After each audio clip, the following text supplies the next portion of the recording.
अनचाही calls और SMS पर लगाम लगाने के लिए ट्राई ने एक बार फिर से टेलीकॉम कंपनीज को चेतावनी दे दी है। ट्राई ने टेलीकॉम कंपनीज को निर्देश दिए हैं कि वो गैर रजिस्टर्ड टेलीमार्केटिंग कंपनीज पर सख्ती करें और इसके साथ ही निजी नंबर से आने वाले कॉल्स पर भी वो लगाम लगाने के लिए उनको कहा गया है।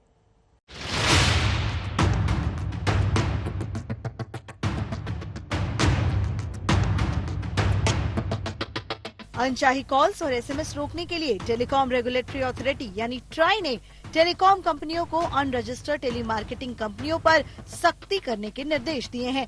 ट्राई ने कंपनियों को निजी नंबर से कॉल करने वाले टेलीमार्केटर्स पर भी कार्रवाई करने के निर्देश दिए हैं। एक सर्वे के मुताबिक हर 3 में से 2 भारतीयों को रोजाना 3 या इससे ज्यादा अनचाही कॉल्स आती हैं। उनमें से 50% का कहना है कि ऐसे कॉल लोगों के निजी नंबर से आते हैं। लेकिन अब ट्राई ने टेलीकॉम कंपनियों को टेलीमार्केटिंग कंपनियों पर सख्ती करने के निर्देश दिए हैं। निर्देशों के मुताबिक अनरजिस्टर्ड टेलीमार्केटिंग कंपनियों पर कार्रवाई की जाए। निजी नंबरों से मैसेज करने वाले टेलीमार्केटर्स पर भी कार्रवाई होगी। टेलीकॉम कंपनियों को एसएमएस भेजने वाली टेलीमार्केटिंग कंपनियों को फिर से वेरीफाई करना होगा। टेलीमार्केटिंग कंपनियों के मैसेज हेडर का वेरिफिकेशन 30 दिनों में करना होगा। सभी टेलीकॉम कंपनियों को 30 दिन के अंदर निर्देशों का पालन करना होगा। उल्लंघन करने पर टेलीमार्केटिंग कंपनियों के खिलाफ मौजूदा कानून के हिसाब से कार्रवाई की जाएगी। अनचाही कॉल से लोग किस कदर परेशान हैं, इसका खुलासा लोकल सर्कल के एक हालिया सर्वे में किया गया। सर्वे में शामिल 45% लोगों को औसतन 3 से 5 परेशान करने वाली कॉल हर दिन आती है, जबकि 16% का दावा है कि उन्हें हर दिन 6 से 10 कॉल मिलती हैं। 5% लोगों का कहना है कि हर दिन 10 से ज्यादा परेशान करने वाले कॉल्स आते हैं। सर्वे में शामिल सभी 100% लोगों को नियमित तौर पर अनचाहे कॉल्स आते हैं। सर्वे में हर एक सेक्टर की तरफ से आने वाली अनचाही कॉल्स का भी विस्तार से जिक्र किया गया था। इसके मुताबिक 60% कॉल करने वाले वित्तीय सेवाओं की बिक्री से संबंधित कॉल्स करते हैं। 18% को प्रॉपर्टी बेचने से जुड़े कॉल्स मिलते हैं, जबकि 10% को नौकरी कमाई के मौकों की पेशकश से जुड़े कॉल्स मिलते हैं। सर्वे के मुताबिक ट्राई और ऑपरेटरों की कोशिशों का नतीजा नहीं निकलने से हालात बिगड़ते जा रहे हैं। सर्वे में ट्राई के लिए पर्सनल फोन नंबरों से फ्रेस्की कॉल्स के तौर तरीकों की रूपरेखा दी गई है और वो चाहते हैं कि वो उनके खिलाफ सख्त कदम उठाएं। आज तक ब्यूरो। कर्नाटक में एक बार फिर से टीपू सुल्तान पर विवाद गहराने लगा है और टीपू सुल्तान के जरिए हिंदू मुसलमान वाली राजनीति सर उठाए हुए है। जबरदस्त हंगामा, जबरदस्त सियासत जारी है।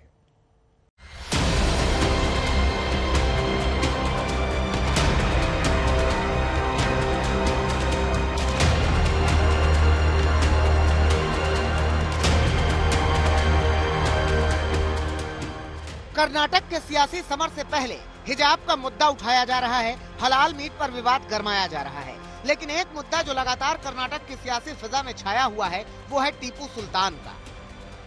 हर पार्टी, हर दल अपने हिसाब से टीपू सुल्तान को चुनावी मुद्दा बना रहे हैं। टीपू के नाम पर सियासत के जरिए अपने एजेंडे को आगे बढ़ा रहे हैं।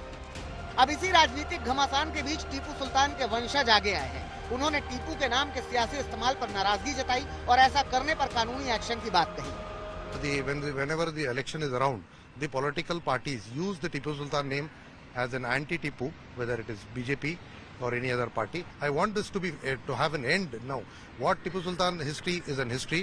Definitely it will be a defamation, and none other than Tipu Sultan misuse of the properties whichever has been happened. Whatever Tipu Sultan wafted the properties, the inquiry should happen on this. Who is enjoyed on a political level? These kind of things also should be come in the front towards the people. हालांकि कर्नाटक में जिस तरह से टीपू सुल्तान के नाम पर बयानबाजियों का दौर चल रहा है वो इतनी आसानी से थमता नहीं दिख रहा। हाल ही से उठे विवाद की शुरुआत कर्नाटक बीजेपी के अध्यक्ष नलिन कुमार कटील ने की, जिन्होंने टीपू को मानने वाले को जंगल में भेजने की बात कही। देवरल्ली प्रार्थने ಮಾಡಿದ್ದೇನೆ, हे देवा ಮತ್ತೊಮ್ಮೆ ರಾಜ್ಯದಲ್ಲಿ ಕೃಷ್ಣದೇವರಾಯನ ಆಡಳಿತ ಬರಬೇಕು ಅಂತಾದರೆ ಟಿಪ್ಪು ಸಂತಾನ ಹೋಗಬೇಕು, ಭಾರತೀಯ ಜನತಾ ಪಾರ್ಟಿ ಹಾಗಾಗಿ ನನಗೆ ವಿಶ್ವಾಸ ಇದೆ ಕೆಂಪಳಿಯ ಜನ ಟಿಪ್ಪು ಆರಾಧನೆ ಮಾಡುವುದಿಲ್ಲ, ಕೃಷ್ಣದೇವರಾಯನ ಆರಾಧನೆ ಮಾಡ್ತಾರೆ। इस बयान पर कांग्रेस और बीजेपी के बीच वार पलटवार तेज हुआ कि इस बीच बीएसपी सांसद दानिश अली टीपू सुल्तान की मजार पर पहुंच गए। वहां उन्होंने ऐसा बयान जारी किया कि जिस पर नया घमासान शुरू हो गया है। और टीपू सुल्तान साहब की जहां पर शहादत हुई उस जगह पर मैं मौजूद हूं, उनकी कब्र पर मौजूद हूं।